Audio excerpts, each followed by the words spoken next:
Swadharma is Shreyas and Paradharma is Bhayavaham, which means Swadharma causes well-being, while Paradharma is horrifying, says Sri Krishna in the Gita to Arjuna, who is completely confused about his life's purpose ahead of the war.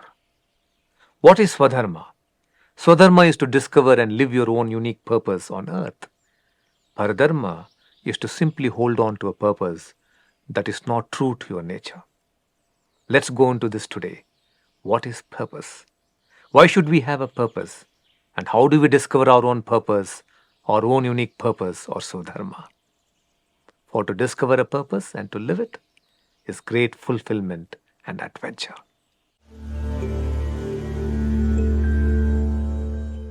Namaste. There are three important questions every human being should answer around the issue of purpose. Why should I have a purpose? What is my purpose in life? How do I discover my purpose? Remember the secret for a great destiny. Firstly, you must discover your own purpose. Having discovered it, hold on to it steadfastly and live it from a beautiful state of consciousness. Don't give up your purpose. Then your life will open up to incredible synchronicities, pushing you towards a great destiny. Now, what are synchronicities? We see the universe not as blocks of matter, but as patterns of energy. And when we speak of synchronicities, we see that these are meaningful, harmonious occurrences that somehow are either aligned towards your heart's intention or are aligned towards the greater well-being of life. Such synchronicities have happened to people throughout history.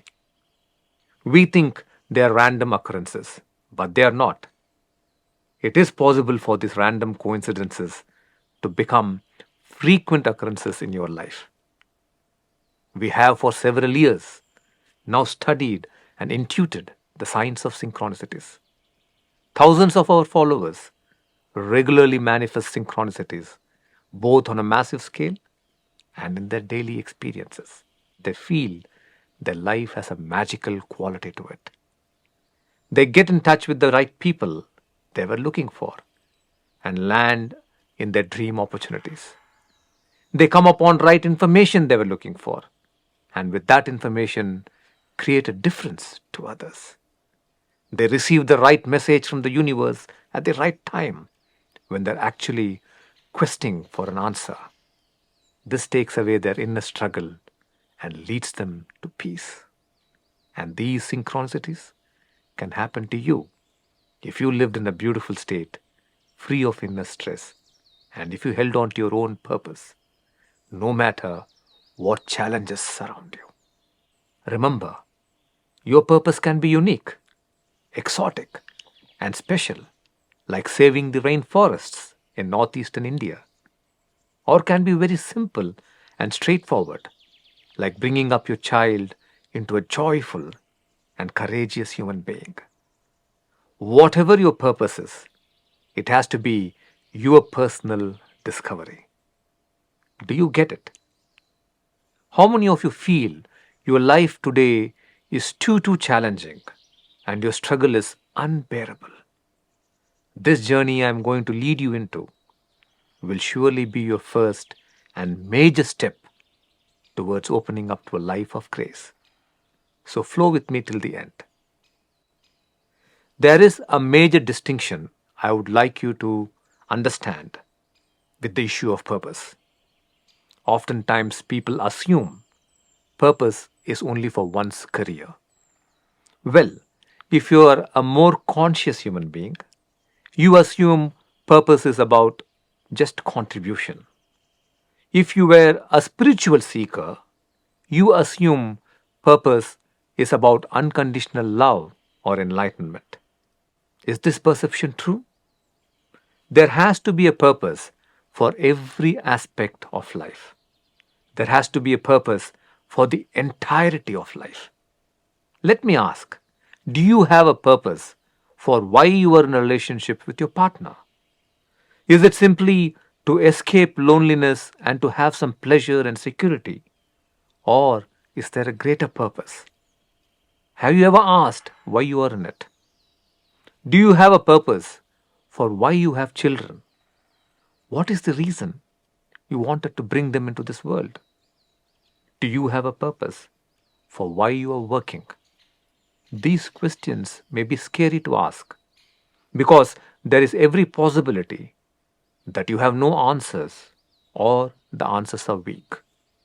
But it is only when you ask them that you truly begin a process of self discovery. It is only when you ask them that the possibility of a beautiful life, a meaningful life opens up for you.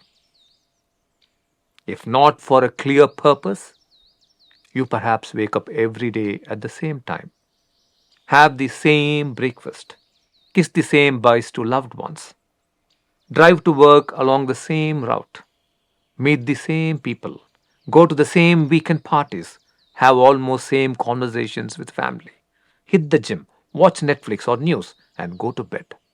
There is perhaps a semblance of external order in doing all this over and over again, week after week, while internally, the truth is, it is all chaos.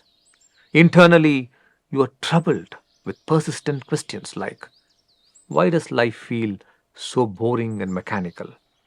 I don't even want to get out of bed. Why am I in this relationship where we are so frequently misunderstanding each other? Why do I feel next to nothing for my partner even on our special occasions, most special days? Why should I go through this thankless duty of being a parent when I receive no gratitude whatsoever for all the sacrifices I make? Why am I doing this job? Why does life feel so monotonous and boring? Is this what I see myself doing and being for another 5 years, or 10 years, or 15 years, or 25 years?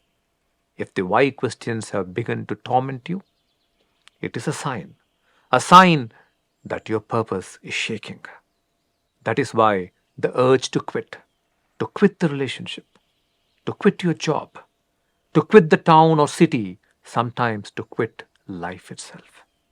And this crisis in purpose not only happens to those who are struggling to make it big in life, it also happens to those who consider themselves successful. Let me share with you a real life story of a young and successful manager. This man had risen to a very high managerial position by the time he was 32. On the first day of his spiritual journey at Ekam, he argued, why is it important to connect as a human being or to another human being? I can connect to this table here, my favorite car, my personal skills and abilities. Why should I depend on a human being who is likely to change any time? I only rely on myself, my capabilities, and things I love. Later in the day, he mentioned that he had come to Ekam because he was feeling lost in life.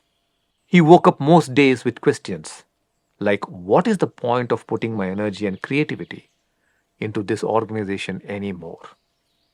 Why am I doing all this? And for whose sake? He felt that his team that he had nurtured for a long time did not need him anymore. As he journeyed inward, he realized that his emotional hurts and disappointments had made him into a reactive person who wanted to quit anything the moment he felt insulted or unwanted. He saw that throughout his life, he had held on to disappointments with people and inwardly disconnected from them.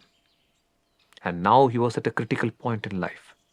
He had the choice of making either his emotional hurt important or the team with whom he had bonded over many years important. As he made the choice of letting go of his anger and his emotional hurt, a new vista opened up to him. His perception of himself and his life began to change. He who had seen himself as a self-made person could no more see himself that way. He began to recognize and think about the numerous people who played a role in his rise. He began to reflect on how his team still supports him through numerous small and big acts. As his consciousness expanded, he began to experience connection with them. A deep desire to see his team and his organization happier began to take root in him. 6 months after he had completed his course in India, he said, I have rediscovered my lost sense of purpose. Going to work and growing in it is my joy. It is like my brain has entered a space of creativity. Synchronicities around me are happening. You could still ask, but why should I make this change now? To the way I relate or connect to the people around me after all these years. Is it really necessary?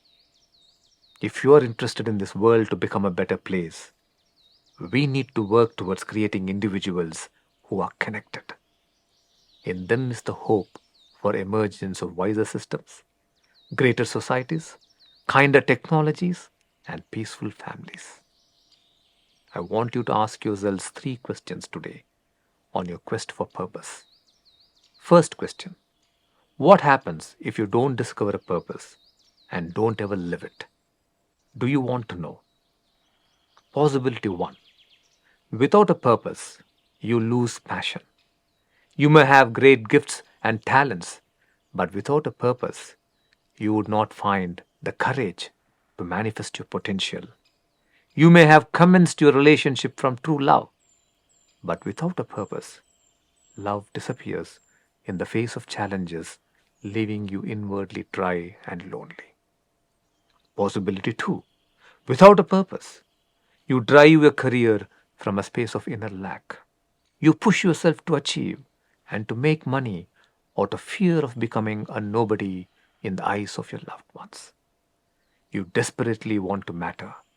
You desperately want them to respect you. You want to prove to your mother, your father, your partner, or to someone who may not even care for you. Or you push yourself to success out of comparison and anger. You fuel yourself by continuously projecting an enemy. You are in a constant state of battle. You are frustrated and burn out. Possibility 3. You live trying to practice an ideal such as honesty, unconditional love, perfection, and generosity. Sounds like a noble option, isn't it? Not really. Imagine the effort it would take to practice honesty and generosity without actually being in a fearless state within. Imagine trying to practice unconditional love while the mind is hanging on to past hurts and disappointments. You will eventually become tired, unable to practice the ideal under life's innumerable challenges.